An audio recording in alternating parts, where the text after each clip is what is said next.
Hi, I'm Colin here with Fast Expand and Game Social TV. Joining me, of course, is Madals, the SC2 caster, well, one of the SC2 casters here at ESET Masters. How are you finding the tournament so far? Really, really good. Actually, it's incredibly solid. There's been some surprises, but I think that makes it better. Like 4GG going out was huge. Apparently Reddit went pretty nuts about that, so that was pretty tough, but I think with who we've got, with the stream views and things like that, we can really hope for more.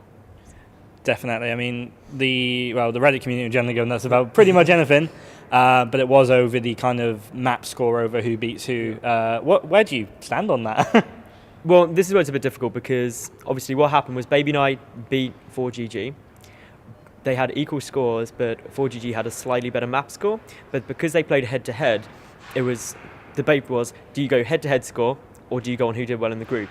And initially, we were thinking that the general consensus was we wanted to do it on, because it's a group, it's who does well in the group, but in the rules, we'd already pre-said for basically all of the group stages, because we weren't expecting something like this to happen, that if it does go to head-to-head, so once it's in the rules, you had to basically cover that.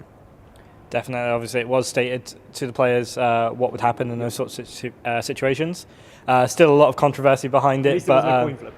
Yeah, that's very true. I mean, a game of rock, paper, scissors at the end of the day might have been a bit difficult to kind of explain. But yeah, we're seeing Team Liquid do extremely well. I mean, they've got 3 Zergs here, yep. And of course all 3 Zergs finishing top of the group and qualifying to the second stage. So obviously you don't have to play an extra opponent. They do get a little bit of luxury. How are you finding Team Liquid's performance today? So far today, I haven't seen any of them play. Rhett doesn't have to play till this afternoon. Actually, none of them do, because basically the way the groups work, if you qualify first in your group, you get an automatic bye through to the round of 8. So it's difficult for them in the sense that they came over, they really dominated, yes, and they're obviously going to want to keep that up. But I know they've got their sports psychologist over with them, so he's making sure that they're just mentally in the game, they're doing well. Rhett's been dominating. TLO, I think this must be one of his best tournament streaks like in recent history. He didn't drop a map, I don't believe, so he's done really solid. And Snoot as well, he's chilled.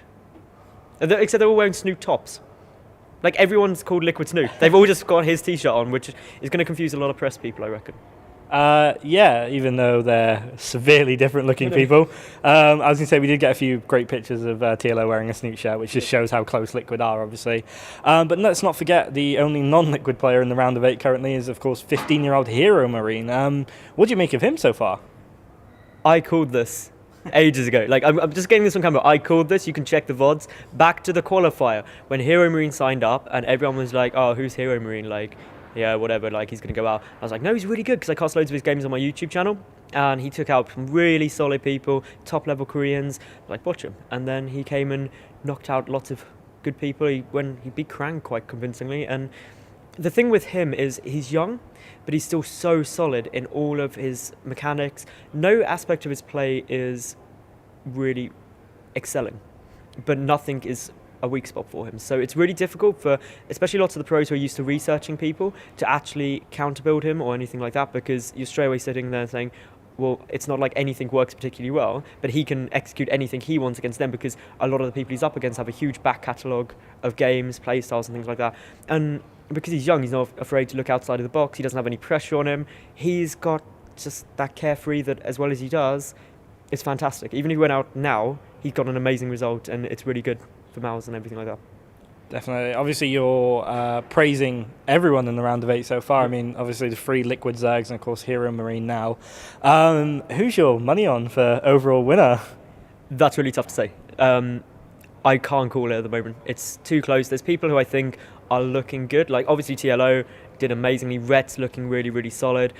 But that's in group play, where ultimately it was their first day. They haven't had to spend a night in a hotel or anything like that. So now it's coming into the later stages. I think upsets can happen. Look at 4GG and Baby Knight. Everyone was saying 4GG is going to rope stomp everybody in this tournament. And then when it didn't happen and he got knocked out, that's when you know things might go a bit funny. And I think Rhett definitely got a good shot.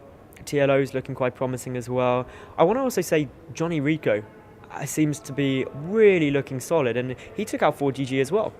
And considering he's newly teamless and things like that, lots of people are like, oh, he didn't do too well at ESET UK Masters 2012 finals. But then he seems to be a lot more dedicated, and he seems to really be putting up a good result. So there's a good field of people all contending for the top spot. Yeah, just an amazingly stacked tournament. Partly because of the massive prize pool this year that ESET have put up, £10,000. I mean, what do you reckon of the overall kind of tournament that ESET have produced here? I mean, obviously you're casting for them, absolutely loving it by what I've seen so far. Yeah, just what's your overall kind of view of what ESET are doing here? I mean, it's fantastic, obviously, but what do you think in depth? ESET are really good. They're solidly behind esports. They've got a good brand that they're building very effectively. They've got good progression from obviously 2012 finals to now. And I think the really important thing for them is they see the benefit of it. They know how to make it appealing to people. I like the way they've struck the balance with supporting still the UK grassroots and also top tier play.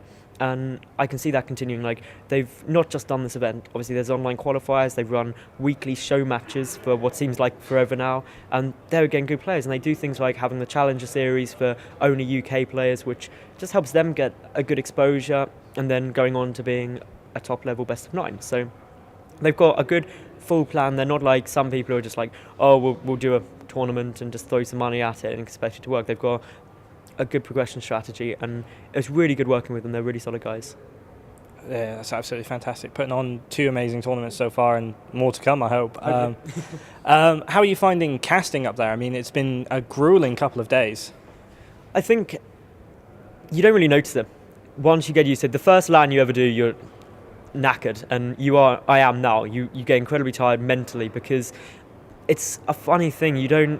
Lots of people see casting and they don't think it's too difficult, but you have to have a very high level of concentration all the time. And it's not only on the game, it's on the conversation, it's keeping it entertaining. You've got to be but you've got to be dealing with other stuff out of game, like social media, tech issues that always arise. And when you're casting for, like Friday, we cast for about 11 hours, pretty much straight, myself and Lurlian.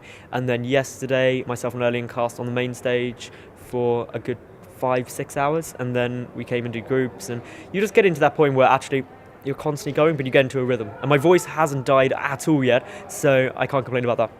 Yeah, you are doing extremely well to actually have a voice right now, so thank you very much for the interview, obviously. Would you like to just tell us a little bit about yourself, how you got into casting, where you are now and where you're hoping to kind of be in the future? Yeah, well, I started casting about 14-15 months ago, and with a YouTube channel, just got into it for fun, thought give it a try. People seemed to like it, then basically kept gaining viewers, got spotted by a group called Definitive Esports. They picked me up to do some casting stuff, did Antec Attack with them. They actually got me to I-46, which was my first LAN casting, did that, went quite well. Then just kept building, done some more offline events. Like, it's just slowly picking up, and it's just building that momentum. So I've done things like the Zowie Davina show matches, that was a nightmare. I had to be up at 3 in the morning to do that because it was Korean time. And you get to get known a bit more, and you get to get known by the players, and it's actually quite cool hanging out with them. Like, and that's the good thing. I've done, like, currently I'm in the process of doing Dutch StarCraft League. I can't reveal what I'm doing, but there may be an offline event coming up shortly in The Hague, which perhaps I may be or may not be at, maybe. But anyway, yeah, it's looking good. And then I've got some other stuff coming up, hopefully in the future, hopefully more big events. So can't say too much, but there's things on the cards. That's fantastic. Obviously, I-Series is a little bit different from most LANs. A lot more social, a lot more kind of players interacting, as you mentioned as well. Do you enjoy the I-Series atmosphere compared to other places, or? I think it's really good. Like, the I-Series atmosphere, it is more relaxed, and I think they've actually struck a really nice balance this time between how it's a nice atmosphere, but it's still very, very competitive, because it is a gaming LAN after all. It's not a solely esports focused event like some other big events are. So they do have to strike up that balance. But ESET, again, praiseworthy too, they set up the gaming area for all the finalists to go and sit in there. It's all managed. They've got all the player managers, the admins in there. So everything runs really smoothly in that regard. And then you've also got the fact that you get a lot of people who may not necessarily be really esports focused yet. I mean, there's people coming in off the streets. They're allowed to come in. There's the exhibition hall, which is where the ESET stand is. The main stage is at the back of that hall as well. So people just looking around, seeing all the products and things like that, just can wander past and see the casters there, casting games all projected up. And that really makes it good for people who might not necessarily know what StarCraft is. And I know quite a few of the people from all the different games have come over and they've sat down for a minute or two and been like, oh, what's this about? And that just gets people much more into it. And I'm a firm believer that all of the rivalry between the different esports is a bit silly, to be honest. They're very different games, they've got different followings, and after we saw MLG, none of them are dying. So I think just esports in general, for it to grow, it has to grow as a whole. And if it does that, and with people like ESET who've got a solid progression strategy and are looking for the right return on investment, then actually it can keep growing. And that's not just in the UK, that's internationally. And we're seeing that with obviously the big name sponsors like StarTel getting Red Bull, Monster going for Evil Genius. It's no longer gaming based companies, it's real world companies with big budgets are putting a lot of money behind it. So I think that's the real first step, and as long as they all go smoothly, then we'll see the trickle down, because there is money in esports and people like getting it out. And I think we saw, just as I said, MLG, huge numbers of figures, absolutely smashing what anyone could ever hope for. And with that, I think the future looks bright. Definitely. I mean, esports is growing time and time again, especially here in England. I mean, the I-Series are just getting bigger and better every single year. You mentioned, obviously, sponsors coming in from other sides of, the kind of industry, if you like. Of course, you have the old Brood War teams sponsored by Samsung, IM picking up LG. Absolutely incredible. I think that's about all the information we need from you. I mean, we'll save your voice for casting. You've got a long day ahead. Would you like to give us some shout-outs where we can find you, that sort of thing? Yeah, you can find me on Twitter at Madals SC2, MADALS SC2. On YouTube, it's Madals91, and that's really all my social media links. And of course, check out at ESET UK Masters on everything. So it's just / ESET UK Masters. Lovely. Thank you very much, Madals. Appreciate your time. It was.